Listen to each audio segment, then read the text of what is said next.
Hello नमस्कार दोस्तों, welcome back to railway expert YouTube channel. जैसा कि आपको पता है कि हमने आपसे कहा है कि आपकी जो हिंदी की थ्योरी है वो लगभग 10 दिन में पूरी समाप्त करने वाले हैं और आपका यूपी ट्रिपल एससी या कोई भी आपका एग्ज़ाम है जिसमें हिंदी आती है, इससे क्वेश्चन आपके 100% आने वाले हैं। तो आज कल हमने सेट किया था उसमें आपके स्वर तक हो चुके थे। इसके बाद आज शुरू करेंगे, व्यंजन करेंगे। तो उससे पहले कल का रिवीजन देख लेते हैं। जो कल पढ़ाया था उसको रिवीजन हमने क्या क्या पढ़ा दिया था। आपको हिंदी का सामान्य परिचय पढ़ा दिया था, जो भाषा है इसकी उत्पत्ति कहाँ से हुई है, भाषा की विशेषता बता दी थी, भाषा का विकास कैसे होता है, सुनना, बोलना, पढ़ना, लिखना। इसके बाद भाषा के प्रकार कौन कौन से हैं, मौखिक, लिखित और जो आपके सांकेतिक भाषा हैं। इसके बाद हिंदी का विकास कैसे हुआ, संस्कृत कैसे दो भागों में टूटी, वैदिक संस्कृत और लौकिक संस्कृत। इसके बाद लौकिक संस्कृत में क्या लिखे गए हैं, जो रामायण महाभारत, और वैदिक संस्कृत में लिखे गए वेद, उपनिषद, अरण्य, ये सभी वैदिक संस्कृत में लिखे गए थे। इसके बाद लौकिक संस्कृत से पाली का उत्पत्ति हुई, पाली से प्रकृति और प्रकृति से आपकी अपभ्रंश। जब प्रकृति उत्पन्न हुई उस टाइम बौद्ध धर्म था। इसके बाद प्रकृति जब उत्पन्न हुई तो उस टाइम जैन धर्म था। इसके बाद अपभ्रंश, जब शब्दों का रूप बिगड़ा तो अपभ्रंश हुई। इस अपभ्रंश के बाद सौसैनी अपभ्रंश और उससे हमारी हिंदी की उत्पत्ति हुई। इसके बाद भौगोलिक की दृष्टि से देखी कि हिंदी का विकास भौगोलिक किस क्षेत्र में विकास ज़्यादा हुआ है उसको देखा, जो हिंदी क्षेत्र थे। इसके बाद व्याकरण को स्टार्ट किया। व्याकरण किस शब्दों से बना है, व्याकरण का संधि विच्छेद देखा, बी प्लस आ प्लस करण। इसके बाद इसका शाब्दिक अर्थ देखा कि इसको भली बात समझना होता है। इसके बाद शुद्ध उच्चारण, शुद्ध लिखना और शुद्ध प्रयोग करना, यही व्याकरण का अर्थ है और यही हमारा मेन उद्देश्य रहता है। व्याकरण के भाग देखे, वर्ड विचार होते हैं, शब्द विचार होते हैं, वाक्य विचार होते हैं। इसके बाद वर्ड विचार क्या होते हैं, इसके बाद ध्वनि क्या होती है, वर्ड क्या होते हैं, शब्द क्या होते हैं, वाक्य क्या होते हैं। ध्वनि है वो एक मौखिक इकाई है, सबसे छोटी मौखिक इकाई है।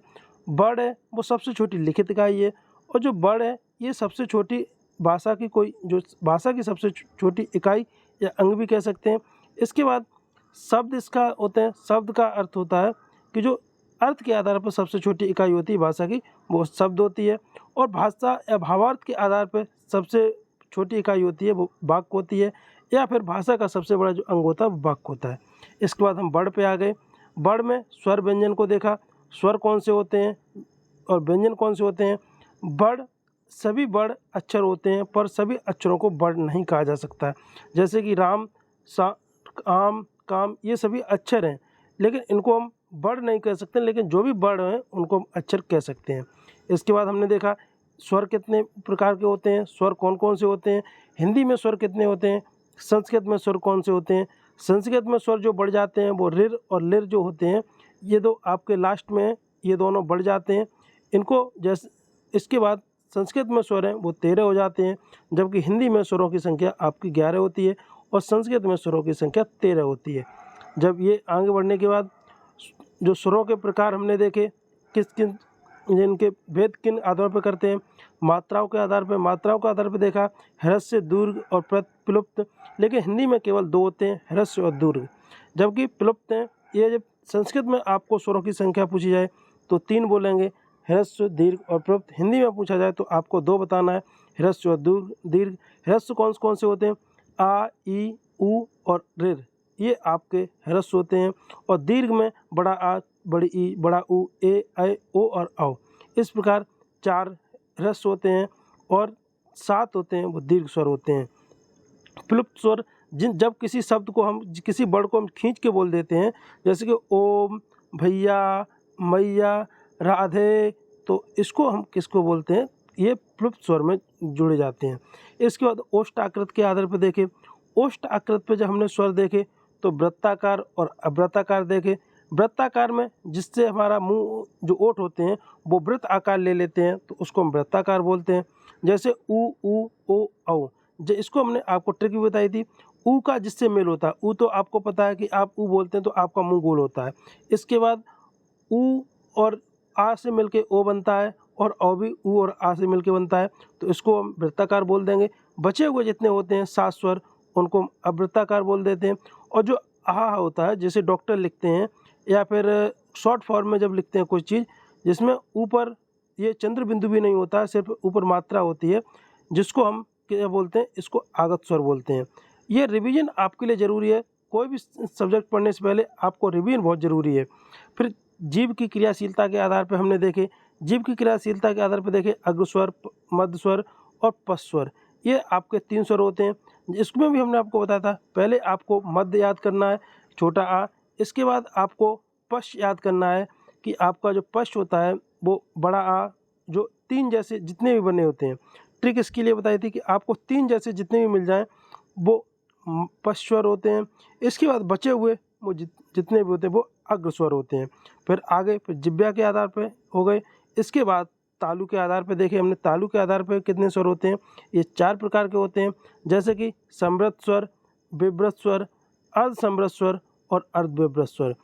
समृत स्वर में आपका जो आगे की जीभ है वो तालु से चिपकी होती है, विव्रत स्वर में जो पीछे जीभ होती है वो तालु में चिपकी होती है, और जो अर्ध विव्रत या अर्ध समृत में मध्य जो जीभ का भाग होता है वो आपके तालु से चिपका होता है। इसको भी मैंने आपको याद करने की ट्रिक बताई थी। विव्रत स्वर होता है जिसको मतलब होता है पूरा खुला होना, यानी कि जब आ बोलते हैं तो डॉक्टर के पास जाते हैं तो भी आपको क्या बोलता है, आ बोलिए, यानी कि आपको आ बोलने से पूरा मुंह खुलेगा, जिसको समृत स्वर बोलते हैं, विव्रत स्वर बोलते हैं। इसके बाद अर्ध विव्रत, यानी कि आ जब बड़ा आ बोलेंगे तो पूरा मुंह खुलेगा, लेकिन अर्ध विव्रत का मतलब आधा मुंह खुलना, यानी कि जब छोटा आ बोलेंगे तो आपका आधा मुंह खुलेगा। और आ के साथ ए और औ ये बड़े होते हैं, इनको आपको अर्ध विव्रत में रखना है। और अर्ध समृत में जो समृत हैं जितने भी छोटे होते हैं, जैसे कि ई हो गया, छोटा ऊ, बड़ा ऊ और ऋ, ये अर्ध समृत में रखना है। इसके बाद अर्ध विव्रत में, अर्ध समृत में आपको छोटे ए और छोटा ओ रखना है, और विव्रत में आपको ए और औ रखना है। इसको बड़े ध्यान से देखना, ये बहुत ही कन्फ्यूजन चीज़ है, इसको बड़े ध्यान से आपको देखना है। फिर इसके बाद हम आ गए थे आपको अनुनासिकता के आधार पे जो अंग होते हैं और आहा होते हैं, ये तत्सम कौन होते हैं। जो आहा होता है वो चंद्र बिंदु वाला होता है, वो तद्भव होता है, और जो तत्सम होता है वो अंग की बिंदु होता है। कभी भी आप अगर तत्सम तद्भव आपको छांटने के लिए मिल जाए तो भी आपको बिंदु से इससे आप छांट सकते हैं। फिर अनुनासिकता, फिर जाति के आधार पर सजाति और विजाति हो गए, जैसे ये दोनों आपके सजाति हो गए, जैसे आ और आ ये सजाति हो गए, ई और ई ये सजाति हो गए, ई ऊ और ई ये सजाति हो गए। ये सजातियों का जो समूह होता है वो केवल 3 समूह होते हैं। इसके बाद जितने भी बचते हैं वो विजाति होते हैं, जैसे आ और ई हो गया, आ और ऊ हो गया, आ और आ हो गया, इस प्रकार ये विजाति हो गए। अब शुरू करेंगे व्यंजन। आपका रिवीजन बहुत ज़रूरी है, अगर रिवीजन आप नहीं करते हैं तो चीज़ों को भूल जाते हैं, जिसकी वजह से आपको कोई भी हम अगर आधा घंटा पढ़ाएंगे तो आपको 10 मिनट कम से कम रिवीजन में देंगे, जिससे कि आप पिछली चीज़ें ना भूलें। जैसे कि व्यंजन, व्यंजन छा, त्रा, ज्ञा, इनको व्यंजन ना मानकर संयुक्त व्यंजन कहते हैं, जिनके व्यंजनों की संख्या 33 रह जाती है। अब आपको व्यंजनों की संख्या पूछते हैं तो 33 रह जाती है, जब इनको भी जोड़ देते हैं तो आपको कितने हो गए, 3 ये हो गए, तो यानी कि 36। इनको व्यंजन न मान के संयुक्त व्यंजन मानते हैं। आपको आगे ये भी पता चलेगा कि टोटल वर्ड कितने होते हैं। जो व्यंजन होते हैं आप ये यहाँ देख सकते हैं, व्यंजन यहाँ से ये जो वर्ग हैं ये 5 वर्ग होते हैं। 5 वर्ग में आपके कितने व्यंजन हो गए, 25। इसके बाद ये आपके इंग्या जिसमें बिंदु होता है, और इसका ढा के नीचे बिंदु होता है, ये आपके आगत व्यंजन होते हैं, इनको भी आपको याद रखना है। इसके बाद अनुस्वार, जो आपको बिंदु लगाते हैं वो कहाँ कहाँ लगाई जाती हैं और इन बिंदुओं का महत्व क्या होता है। जैसे कोई भी मात्रा है उन पे बिंदु कैसे लगाते हैं और इनका महत्व क्या होता है, इसमें देखते हैं। जैसे कि जब कोई अगर मात्रा है, जैसे कि ये मात्रा है, यहाँ पे हमने का लिखा, का के अगर ऊपर हमने बिंदु लगाई तो इसको हम बोलते हैं अनुस्वार। बड़े ध्यान से देखना है। और जो ये लाइन होती है ऊपर वाली, जिसको बोलते हैं शिरोरेख, और ये जो खड़ी पाई होती है, जो लाइन होती है, इसको हम खड़ी पाई बोलते हैं। अगर हमने इसके यहाँ पे अगर कोई बिंदु लगा दी है तो इसको बोलते हैं पंचमाक्षर, जैसे कि ये। इसके बाद अगर हमने इसके नीचे, जैसे ढा होता है, ढा के नीचे लगाए देते हैं तो इसको बोलते हैं ताड़नजात, या फिर ढक्कन के नीचे होता है, इसमें इसको भी ताड़नजात चिन्ह बोलते हैं या उच्छिप्त चिन्ह बोलते हैं। इन्हीं चिन्हों के आधार पर आपने देखा होगा इंग्या इसके नीचे बिंदु होता है और ढा के आगे, इसीलिए इन दोनों को हम उच्छिप्त व्यंजन बोलते हैं। इसके बाद जो आगे जैसे आपने देखा होगा अरबी और फारसी से कुछ शब्द वर्ड लिए गए, जैसे खा हो गया, गा हो गया और फा हो गया। ये वर्ड लिए गए हैं, ये अरबी से लिए गए हैं, इनके बिंदु हैं, इनके आगे आते हैं, इसलिए इनको हम क्या बोलते हैं, अरबी या फारसी या नुक्ता बोलते हैं। ये आपके जानकारी हो गई, ये आपके बिंदुओं से लेकर कि किस बिंदु को कब क्या बोलेंगे। जैसे कि अब इनको हम थ्योरी में देख लेते हैं। अनुस्वार केवल स्वरों पर 11 वर्डों पर लगाए जाते हैं। ये जो अनुस्वार हैं, बिंदु होते हैं, ये स्वरों पर लगते हैं, इनको हम कभी व्यंजन पर नहीं लगा सकते हैं, इनको हम स्वरों के साथ हमेशा लगाया जाता है। पंचमाक्षर होता है। पंचमाक्षर बिंदु कौन सा होता है, ये जो आपका बिंदु होता है, ये पंचमाक्षर, जैसे कोई बिंदु है यहाँ पे लगाया गया है तो इसको हम बोलते हैं पंचमाक्षर। इसको थोड़ा साफ कर देते हैं, ये पंचमाक्षर होता है। पंचमाक्षर बिंदु का प्रयोग वर्ण का के अंतिम अक्षर पर लगाया जाता है। जैसे कोई भी वर्ण है उसके अंतिम अक्षर पर लगाया जाता है, इसको पंचमाक्षर बोलते हैं। जैसे कि इंग्या, जैसे इंग्या में एक हाँ लगाया गया है, ये बाद में लगाया गया तो इसको पंचमाक्षर बोलते हैं। ताड़नजात, ताड़नजात या उच्छिप्त चिन्ह का प्रयोग 2 वर्णों में, ये जो बिंदु है जो आपका पंचमाक्षर केवल एक वर्ण में लगाया जाता है वो इंग्या में लगाया जाता है। ताड़नजात में ये 2 वर्णों में लगाया जाता है, कौन कौन से, ये इंग्या और ढा, ये 2 वर्ण होते हैं जिसके बाद में ताड़नजात लगाते हैं। ताड़नजात हमेशा बिंदु है वो नीचे लगाए जाते हैं, जैसे कि आप यहाँ भी देख सकते हैं ताड़नजात बिंदु कहाँ पे लगाया हुआ है और पंचमाक्षर बिंदु कहाँ पे लगाया हुआ है। इसके बाद नुक्ता की बात करेंगे। नुक्ता चिन्ह का प्रयोग 5 वर्णों में किया जाता है और ये 5 वर्ण कौन कौन से होते हैं आप देख सकते हैं, का, खा, गा और जा और फा। का, खा, गा, जा और फा, इनको हम अरबी या फारसी भी शब्द बोलते हैं। अब इनको कुछ परिभाषाएं दी गई थी जो शिव प्रसाद सितारे हिंद हैं, इन्होंने कुछ इनके बारे में बताया, वो उनको भी जान लेते हैं। जैसे कि राजा शिव प्रसाद सितारे हिंद ने कहा था कि इनके अनुसार जो वर्ण है 5 वर्णों में नुक्ता चिन्ह का प्रयोग किया जाता है, वह वर्ण अरबी या फारसी बन जाते हैं।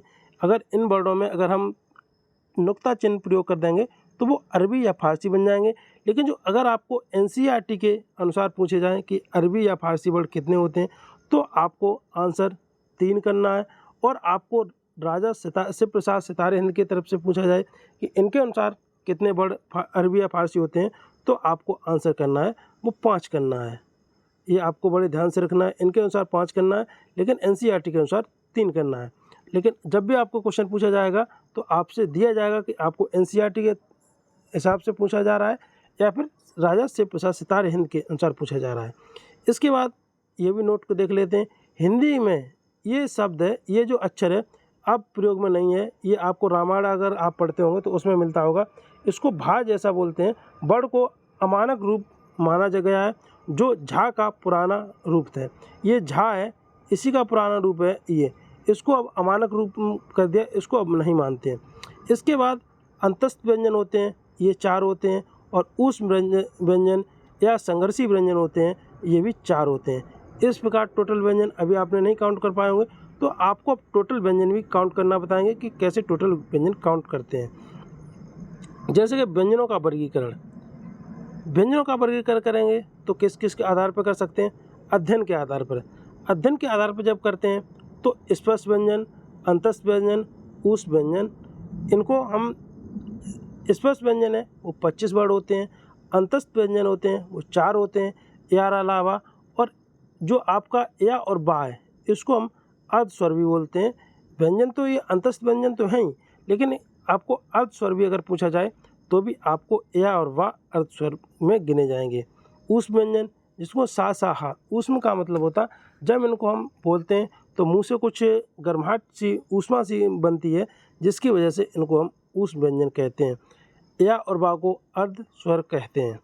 इसके बाद ये क्वेश्चन हर एक कोई भी आपका हिंदी जब पूछी जाती है किसी भी एग्जाम में आपको ये क्वेश्चन पूछा जाता है, कंपन के आधार पे वर्ड कितने प्रकार के होते हैं और कौन कौन से होते हैं।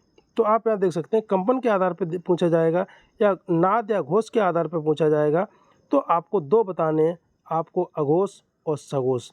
अघोष में होता है 1 और 3, और जो घोष या सघोष में होता है 3, 4, 5, यानी कि जो आपके ग्रुप होते हैं उनमें से पहला ग्रुप और दूसरा ग्रुप के जो होते हैं वो अघोष होते हैं, और जो बाद के 3 और 4 5 के होते हैं वो आपके सघोष होते हैं या घोष होते हैं। अघोष मीन्स आ मीन्स नहीं, घोष मीन्स कंपन। जिन वर्णों के बोलने में हमारे मुंह में से कंपन नहीं होता है उनको हम अघोष बोलते हैं, और जिन वर्णों को बोलने पे हमारे मुख में कंपन होता है या वायु में कंपन होता है उसको सघोष बोलते हैं। इसके बाद प्रत्येक वर्ण का दूसरा एवं पहला वर्ण होता है वो सघोष अघोष होता है। और आपको जो सा यानी कि ये तीनों सा होते हैं, ये उनको भी याद रखना है। पहला और दूसरा तो आपको याद रखना है, इसके साथ सा ये तीनों जो सा होते हैं ये भी आपके अघोष होते हैं, ये भी आपको याद रखना है।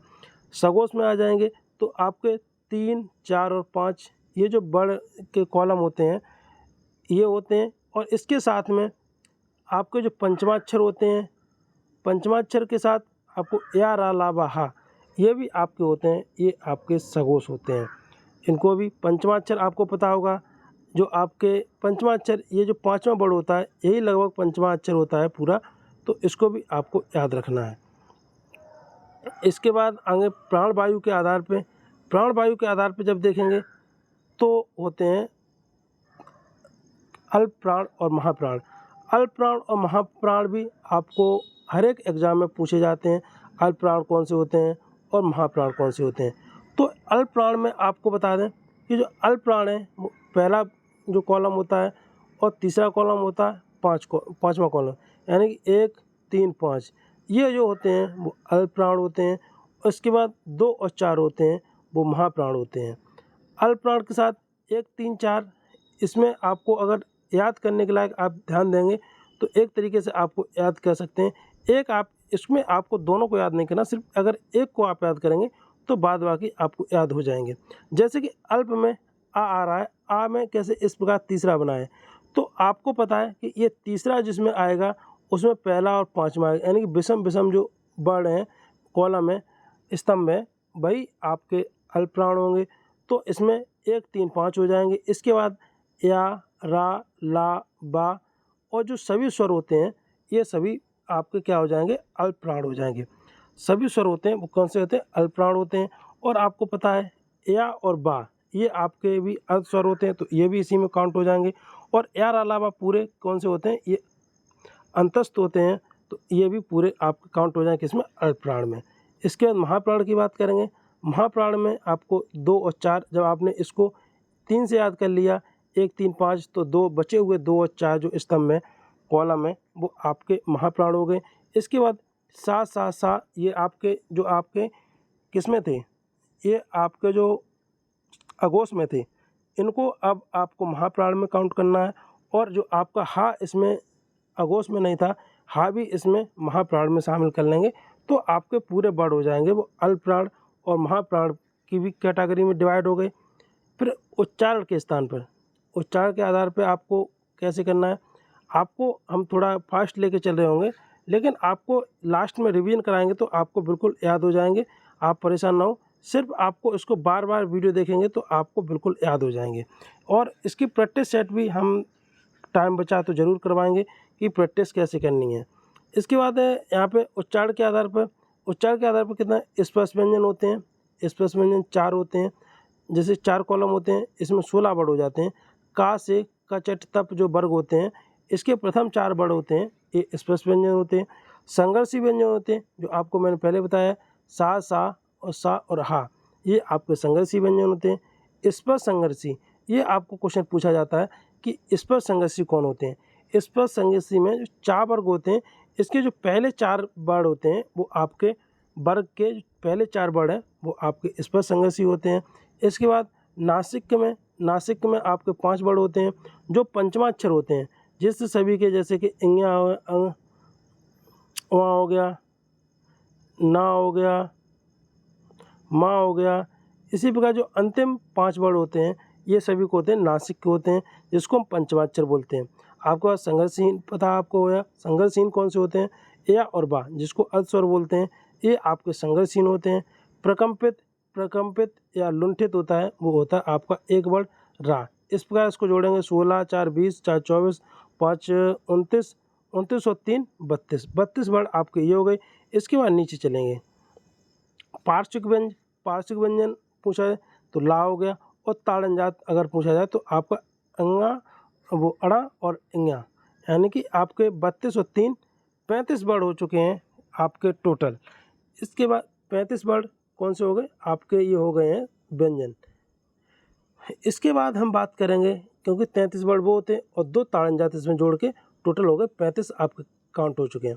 इसके उच्चारण के स्थान पर अब पूरा हम देखेंगे कि पूरा वर्ड कितने होते हैं और किस किस आधार पे हमने अभी केवल व्यंजनों को बांटा था, अब हम स्वरों को भी एक साथ मेल करके स्वरों को भी बांट लेंगे कि उच्चारण के स्थान पर कौन कौन से वर्ड क्या होते हैं।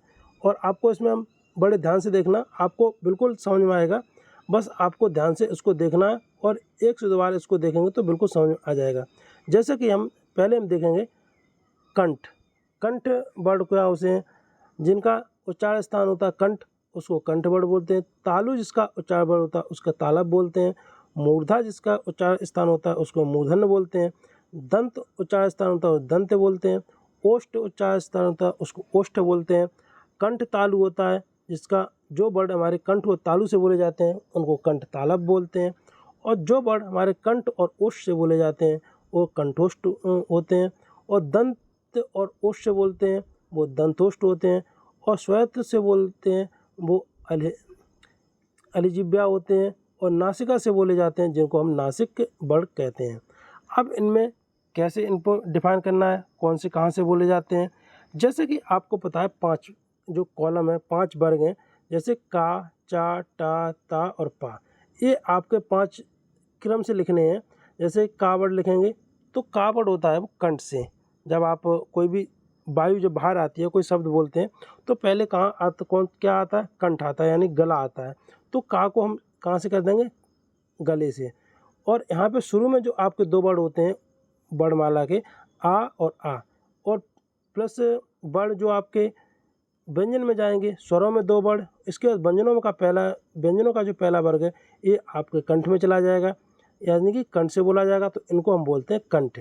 इसके बाद दूसरा जो हम ई और ई लेंगे, और जो आपका पहला वर्ग जैसे ही व्यंजनों में ख़त्म होगा उसके बाद दूसरा वर्ग लेंगे वो चा होता है।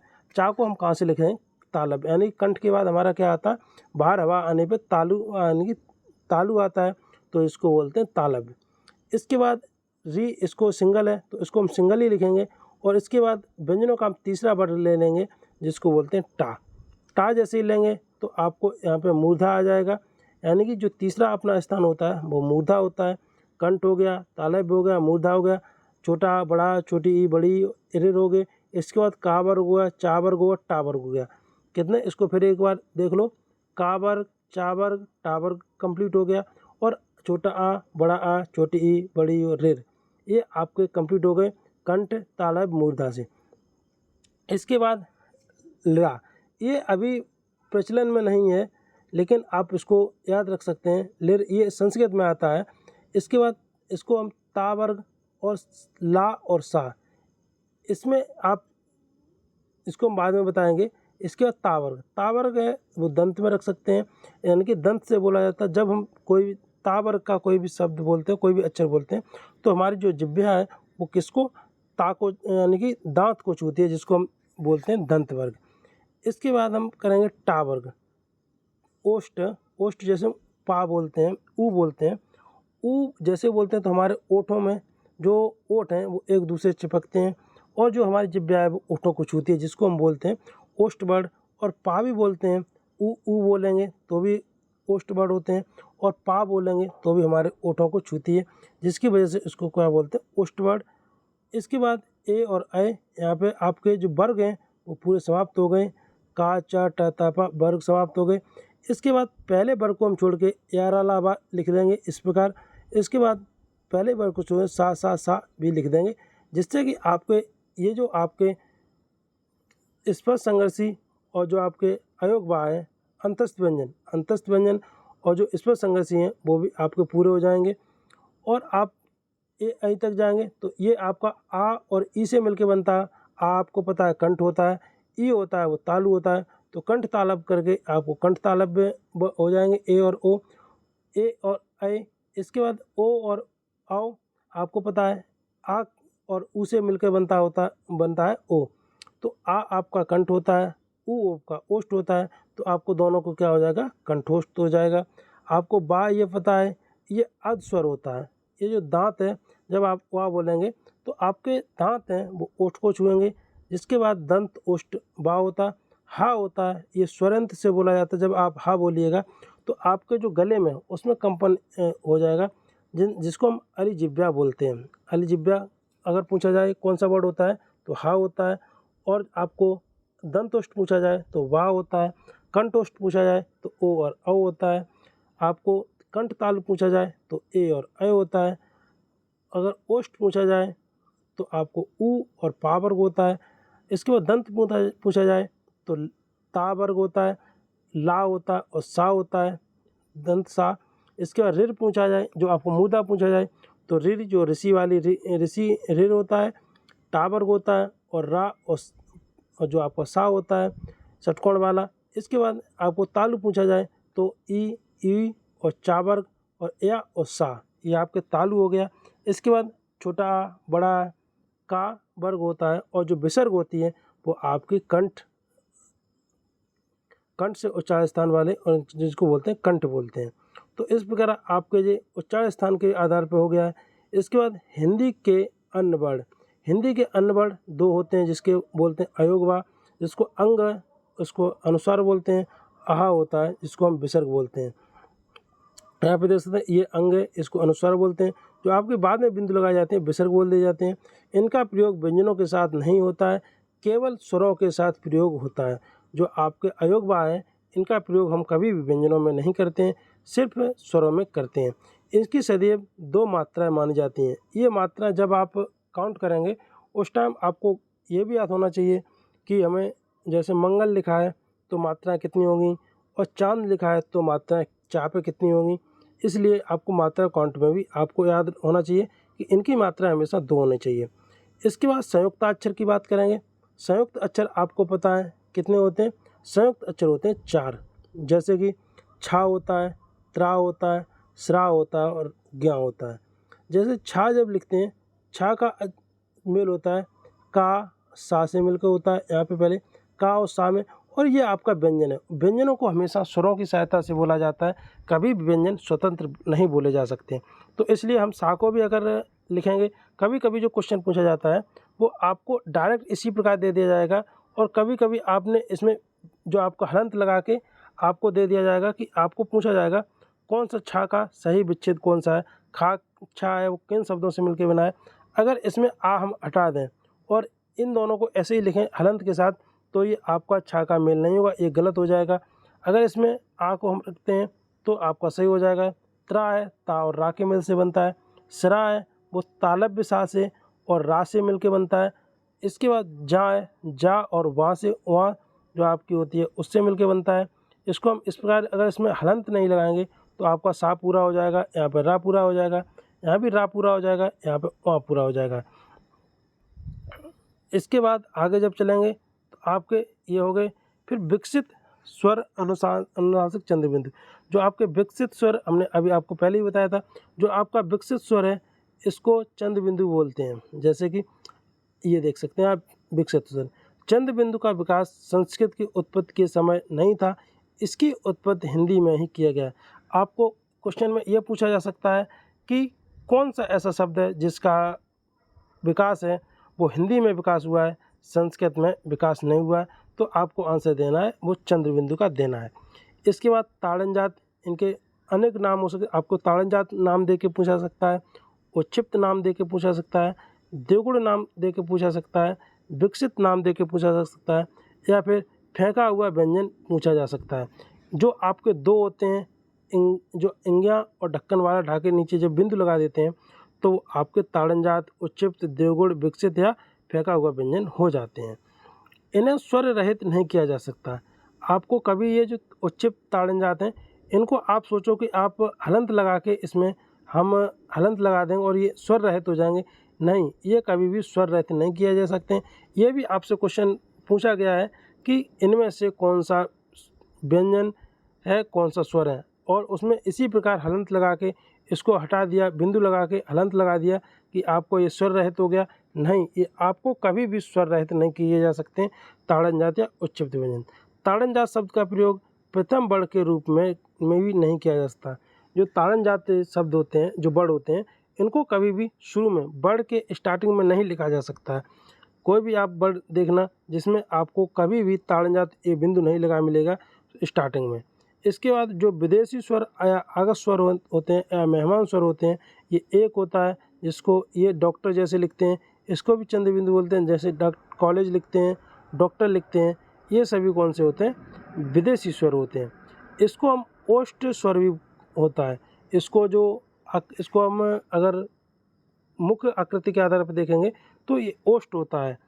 इसके बाद जब आगे और बढ़ेंगे तो विदेशी स्वर जैसे कि अभी आपको बताए थे कि जो आपके राजा शिव प्रसाद सितारे थे, इनके अनुसार जो विदेशी स्वर हैं वो आपके 5 हैं, का, खा, गा, जा, फा। ये भी आपसे पूछा जा सकता है कि विदेशी स्वर कौन कौन से हैं, तो आपको याद रखना का, खा, गा, जा और फा। इसके बाद एनसीईआरटी के अनुसार पूछा जाए तो आपको 3 बताने हैं।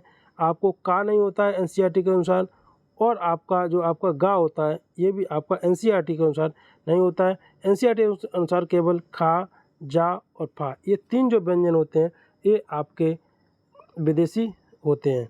इसके बाद वर्णों की संख्या जब देखेंगे, वर्णों की संख्या आपको अभी तक आपने वर्णों हर एक जो एग्ज़ाम में कहीं पूछा जाता है कि टोटल हिंदी में वर्णों की संख्या क्या है, लेकिन हमेशा कन्फ्यूजन होती है कि 52 होते हैं या 56 होते हैं, कितने वर्ड होते हैं। तो आपको अब हम वर्ड भी गिनने से दिखा देते हैं कितने वर्ड होते हैं।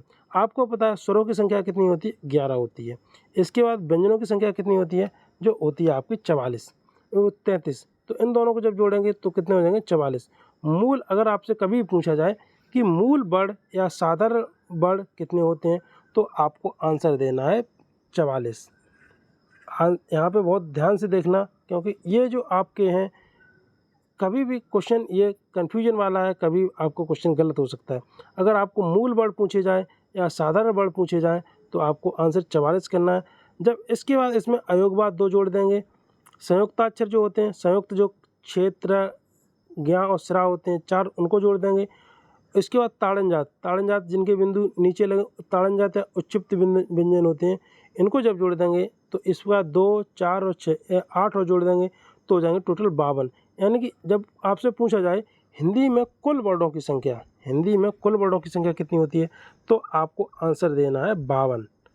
कितने देना है? 52। और इसके बाद 52 में जब हम विदेशी वर्ण जोड़ देते हैं, जो विदेशी वर्ण होते हैं वो 4 होते हैं, जब इनको जोड़ देते हैं तो आपको टोटल हो जाते हैं 56। अगर आपसे पूछा जाए हिंदी में मानक जो वर्णों की संख्या है वो कितनी है, तो आपको देना है आंसर 56। आपको 3 यहाँ पे क्वेश्चन है, बड़े ध्यान से आपको सुनना है। अगर आपको मूल वर्ण या साधारण वर्ण पूछा जाए तो आपको आंसर 44 देना है। हिंदी में कुल वर्ण पूछे जाए तो आंसर 52 देना है, और मानक वर्णों की संख्या पूछी जाए तो आंसर 56 देना है। इसके आधार पे इसके बाद मात्रा में स्वर का रूप या स्वर का प्रतिनिधित्व जो करते हैं उनको हम मात्राएं बोलते हैं। जैसे कि जो भी हमारे स्वर का प्रतिनिधित्व करते हैं उनको मात्रा बोलते हैं। दृश्य रूप से जो संख्यात्मक रूप से होती हैं वो 11 मात्राएं होती हैं, लेकिन दृश्य रूप से जो मात्रा होती हैं वो 10 होती हैं। जैसे आपने शुरू में जब आप छोटे होंगे तो आपने पढ़ा भी होगा कि जो छोटा आ होता है इसकी कोई मात्रा नहीं होती है, बड़ की कोई मात्रा नहीं होती है, इसलिए इसे उदासीन स्वर भी कहा जा सकता है। जब आप कभी भी एग्जाम में पूछा जा सकता है कि आपका उदासीन स्वर कौन सा होता है, क्योंकि ये आपकी थ्योरी है। अगर आप उसको ध्यान से देखेंगे तो आजकल जो एनसीईआर जो आपका यूपी ट्रिपल एससी का जो पैटर्न है वो सभी थ्योरी से ही है। वो बिल्कुल आपको डिटेल में क्वेश्चन बना रहे हैं, थ्योरी से बना रहे हैं, उसमें से ही आपको सही गलत पूछ रहे हैं कि आपके कारण कथन सही है या नहीं सही है। तो ऐसे ही आपको क्वेश्चन बनेंगे कि आपके मात्राएं कौन सी होती हैं, मात्राएं किसकी नहीं होती हैं, और आपको बड़ की कोई मात्रा नहीं होती है, ये उदासीन स्वर कौन से होते हैं ये पूछे जा सकते हैं। तो आ का ये उदासीन हो गया। इसके बाद जो बचे हुए आपके 10 स्वर हैं इनकी मात्राएं होती हैं। तो आपसे पूछा जा सकता है कि आपकी संख्यात्मक रूप से मात्राएं कितनी हैं, वो 11 हैं, और दृश्य रूप से आपकी मात्राएं होती हैं वो 10 होती हैं। इसके बाद आपको ह्रस्व और दीर्घ आपको पहले ही बताया था, अब यहाँ पे फिर दोबारा देख सकते हैं। ह्रस्व स्वर कौन से होते हैं? छोटा आ, छोटी ई, छोटा ऊ और रेर। इनकी मात्रा होती है वो एक होती है। दीर्घ स्वर होते हैं जैसे बड़ा आ, बड़ी ई, बड़ा ऊ, ए, ओ और औ। इनकी मात्राएं वो दो होती हैं। जब हम मात्रा काउंट करेंगे, जैसे छंद पढ़ते हैं तब उसमें मात्रा काउंट करते हैं, तो उसमें इनकी मात्राएं जो दीर्घ स्वर होते हैं इनकी मात्रा 2 गिनी जाती हैं और ह्रस्व स्वर होते हैं इनकी मात्रा 1 गिनी जाती हैं। इसके बाद कमल, जैसे कि मात्रा कैसे गिनते हैं? जैसे यहाँ पे हमने लिखा कमल, कमल में यहाँ पे आ है, यहाँ भी आ है, तो यहाँ भी आ है, यानी कि यहाँ पे सभी ह्रस्व हैं, तो इनकी एक मात्रा है का की, एक मात्रा है माँ की, एक मात्रा ला की, यहाँ पे 3 मात्रा होगी। कोमल, यहाँ पे ओ की मात्रा आ रही जो कि आपका दीर्घ होता है, तो इसकी 2 मात्राएं गिनी जाएंगी, माँ की 1 मात्रा, ला की 1 मात्रा है। इस प्रकार टोटल हो गई 4 मात्रा। इसी प्रकार आपके बाढ़ होते हैं जैसे कमल, इसको और हमने डिफाइन कर दिया कि आपको कैसे इनकी मात्रा गिनते हैं। का प्लस आ प्लस माँ प्लस आ प्लस ला प्लस आ। इस प्रकार टोटल वर्ड जो हो गए हैं वो कितने हो गए? 5। क्योंकि जो अंतिम वर्ड होता है उसकी हम मात्रा नहीं गिनते हैं। तो जो वर्ड होते हैं 1, 2, 3, 4 और 5, जो अंतिम वर्ड है, यदि किसी शब्द में अंतिम स्वर ध्वनि आ हो तो उसे अलग से नहीं गिनते हैं। इसको ध्यान में रखना है। जैसे कि आपको शेरनी है, इसमें आपका लास्ट में कौन सा आ गया? ई। तो अब इसको हम गिनेंगे, जैसे 1, 2, 3, 4, 5, 6। तो अब इसमें वर्णों की संख्या पूछी जाए तो 6 हो गई, लेकिन अगर कमल में वर्णों की संख्या पूछी जाए तो आपकी 5 ही रहेगी, ना कि 6। तो इस प्रकार आपको समझ में आ गया होगा। अब इसके बाद कल हम पढ़ेंगे तो व्यंजनों को स्वर रहित कैसे करते हैं। इसके बाद और जो आगे की वर्ड हैं, रेफ क्या होते हैं, वर्ड क्या होते हैं, इनको हम चलिए इसी में ख़त्म कर देते हैं, थोड़ा बचा है। इसके बाद कल जो हम शुरू करेंगे उसको हम करेंगे संधि। संधि को शुरू करेंगे। इसके बाद व्यंजनों को स्वर रहित करना। जब कोई भी वर्ड है जैसे कि व्यंजन होते हैं उनको हम स्वर रहित कहते हैं, जिसको स्वर हटाते हैं तो कुछ वर्डों में हलंत लग जाते हैं, कुछ वर्डों में क्या होता है, वे स्वर जिनमें खड़ी पाई होती है, जैसे का हो गया है, इसके बाद फा हो गया है, का प्रयोग होता है तो वे इन्हें लागकर आगे नहीं जाते, उन्हें आधा लिखने हेतु खड़ी पाई हटा दी जाती है और इसकी संख्या होती है वो 22 होती है। जैसे कि खा है, खा में जब हम आधा करेंगे तो इसके जो बाद में डंडा है इसको हटा देंगे। गा है तो गा में जो बाद का खड़ी पाई है इसको हटा देंगे। घा है इसकी खड़ी पाई है इसको हटा देंगे। चा है तो इसकी खड़ी पाई है इसको हटा देंगे। इसी प्रकार ऐसे शब्द कितने होते हैं जो खड़ी पाई वाले होते हैं वो 22 होते हैं, और इनको जब स्वर रहित करना होता है तो इनकी खड़ी पाई हटा देते हैं और ये स्वर रहित हो जाते हैं। इसके बाद दूसरा है वे वर्ड जिनकी खड़ी पाई का प्रयोग हो और वे उसे लाकर आगे जाएं। जैसे कि वो तो आपके लाकर आगे नहीं जा रहे थे, जैसे कि इसमें खड़ी पाई है, फा में भी खड़ी पाई है, लेकिन इसमें आगे का ऐसे जा रहा है। जैसे इसको हम लिखते हैं तो इस प्रकार लिखते हैं, तो ये आपकी खड़ी पाई होगी, इसके आगे भी बढ़ जा रहा है। वे वर्ड जिनके खड़ी पाई का प्रयोग हो और वे उसे लाकर आगे जाते हैं, उनके आगे से भाग को आधा कर देते हैं। तो इसमें क्या करेंगे, जो आपको जो आगे का भाग है इसको हम हटा देंगे, आपका आधा हो जाएगा। जैसे का है, का को हम लिखते हैं तो का ऐसे लिखते हैं, जब इसको आधा करेंगे तो आपका जो आगे का भाग है इसको हटा के इसको हम क्या कर देंगे, ये आधा कर देंगे। इस प्रकार आपका आधा हो जाएगा। इसके बाद जब दो वर्ड एक आधा और एक पूरा पर जातीय रूप से भिन्न का मेल होता है तो उसे संयुक्त वर्ड कहते हैं। जैसे कि आपको यहाँ पे पता होगा, आपको क्वेश्चन भी पूछा जाता है संयुक्त वर्ड क्या होते हैं। तो जैसे कि ये संयुक्त वर्ड है, जैसे एक का है और एक ता है, ये जातीय रूप से भिन्न है तो इसको संयुक्त वर्ड कहते हैं। जैसे यहाँ पे लिखा महत्व, यहाँ पे ता आधा है, बा पूरा है, शाम में है, इसके बाद माँ आधा है, या पूरा है, इत्यादि वर्ड होते हैं जो दो वर्ड एक आधा और एक पूरा पर जातीय रूप से भिन्न हो, इनको क्या कहते हैं, हम कहते हैं इनको संयुक्त व्यंजन। इसके बाद द्वैत आएंगे, जो जब दो वर्डों का मेल एक आधा और एक पूरा पर जातीय रूप से समान हो, मेल होता है तो उसे द्वैत व्यंजन कहते हैं। जैसे कि ये भी क्वेश्चन पूछा जाता है कि द्वैत व्यंजन कौन से होते हैं। जो व्यंजन होते हैं वो संयुक्त जैसे जातीय रूप से समान है, जैसे का और का, जैसे पक्का है, मुन्ना है, मम्मी है, ये का और का, यहाँ पे का और क्या दोनों जातीय रूप से समान है तो इसको द्वैत बोलेंगे। ना और ना दोनों समान है, माँ और माँ समान है तो इसको हम क्या बोलेंगे, द्वैत व्यंजन। आपको अब संयुक्त व्यंजन और द्वैत व्यंजन का अंतर भी समझ में आ गया होगा। संयुक्त व्यंजन और द्वैत व्यंजन होते क्या, ये भी समझ में आ गया होगा। इसके बाद नेक्स्ट है, जिन वर्णों में खड़ी पाई का प्रयोग नहीं होता है उसको आधा करने के लिए हलंत का प्रयोग करते हैं। जैसे कि आपने देखा जिसमें एक में खड़ी पाई थी लेकिन वो लाख के आगे नहीं जा रहे थे, एक में दूसरे में खड़ी पाई थी उसमें लाख के आगे जा रहे थे, जैसे का और फा हो गया, जो लाख के आगे नहीं जा रहे थे वैसे 22 वर्ड थे, ये 2 वर्ड हो गए। इसके बाद जिसमें खड़ी पाई नहीं होती है तो उसको हलंत लगा के आधा कर देते हैं, जैसे डा हो गया, छा हो गया, टा हो गया, ठा हो गया।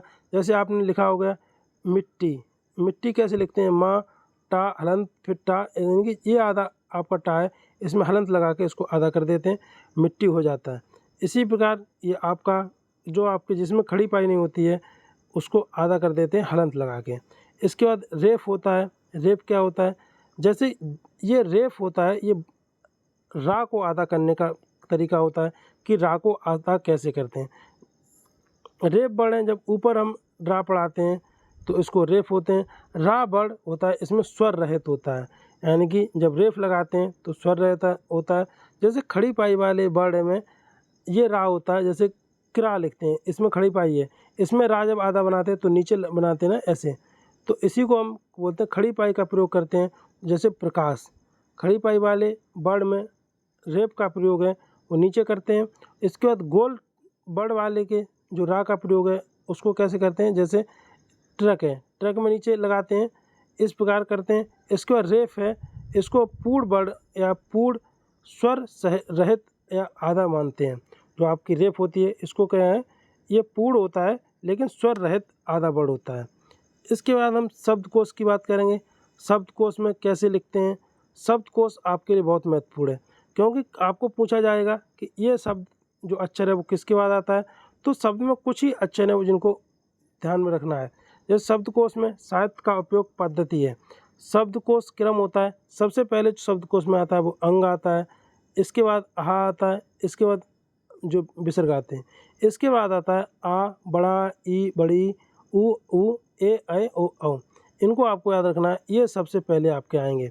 इसके बाद जब व्यंजनों में देखेंगे, का के बाद आपका छा आएगा, जा के बाद आपका ज्ञा आएगा, और ता के बाद त्रा आएगा, और सा के बाद सिरा आएगा। बाद बाकी पूरी जो आपको वर्णमाला है सेम रहेगी, जैसे का, खा, गा, घा, इंगा, और लेकिन का के बाद छा आ जाएगा। इसके बाद चा, छा, जा के बाद आपसे ज्ञा आ जाएगा, झा, वहाँ, टा, ठा, डा, ढा, अड़ा, ता के बाद त्रा आ जाएगा, था, दा, धा, ना, पा, फा, बा, भा, मा, या, रा, ला, वा, सा के बाद आपका सिरा आ जाएगा, सा, हा। इस प्रकार ये आपकी क्या होगी, शब्दकोश के अनुसार आपकी वर्णमाला होगी। इसके बाद इसको हम क्षय, जैसे व्यंजन भी आपको कैसे पूछा जा सकता है, क्वेश्चन कैसे पूछा जाता है, आपको कुछ शब्द दिए जाएंगे, जैसे क्षय है, इसको आपको कहा जाएगा कि आपको शब्दकोश के अनुसार व्यवस्थित कीजिए। तो छा को आपको कैसे लें, का लिखेंगे, फिर सा लिखेंगे, इसको छा को किसके सहयोग से बनता है, का और सा के सहयोग से बनता है। आ भी लिखेंगे, या और बड़ी की मात्रा। छः को लिखेंगे का, सा, आ, या और बड़ी की मात्रा। इस पर कर्म है, इसमें कर्म और क्रम में अंतर समझिएगा। कर्म में होता है ये रा होता है वो पहले आता है, क्रम में जो आपका होता है कम, जैसे का है, इसके बाद आ हो गया, प्लस रा हो, ये आधा होता है, इसको आगे आएगा, इसके बाद माँ और आ, और इसके बाद कम, का प्लस आ प्लस माँ प्लस आ। तो इस प्रकार इनको शब्दकोश में व्यवस्थित करने के लिए दिए जाएंगे। तो इसमें शब्दकोश में व्यवस्थित करेंगे तो देख सकते हैं, पहले कम आएगा, फिर कर्म आएगा, फिर क्या आएगा, फिर क्रम आएगा, फिर क्षत्रिय आएगा, फिर क्षय आएगा, फिर क्षय आएगा। इस प्रकार ये आंसर हो गया। तो इसके बाद आपका ये व्यंजन जो आपकी वर्णमाला है वो समाप्त हो गई है। इसके बाद जो हम नेक्स्ट क्वेश्चन जो चैप्टर करेंगे वो संधि विच्छेद। संधि विच्छेद आपको बहुत ही अच्छा समझ में आने वाला है, तो आप इसके हम फिर उदाहरण भी करेंगे। तो आप इस वीडियो में यहीं तक, वीडियो ऑलरेडी लगभग 45 मिनट का हो चुका है, तो आपको इस वीडियो को बार बार देखना है। आपको मैं जानता हूं कि आप अगर इसको 2 से 3 बार देख लेते हैं तो आपको कोई भी ऐसा डाउट हो जो आपको नहीं रहेगा, आप बिल्कुल विश्वास करिएगा। इसी के साथ इस वीडियो में यहीं तक, मिलते हैं नेक्स्ट वीडियो में नेक्स्ट अपडेट के साथ। थैंक यू, धन्यवाद।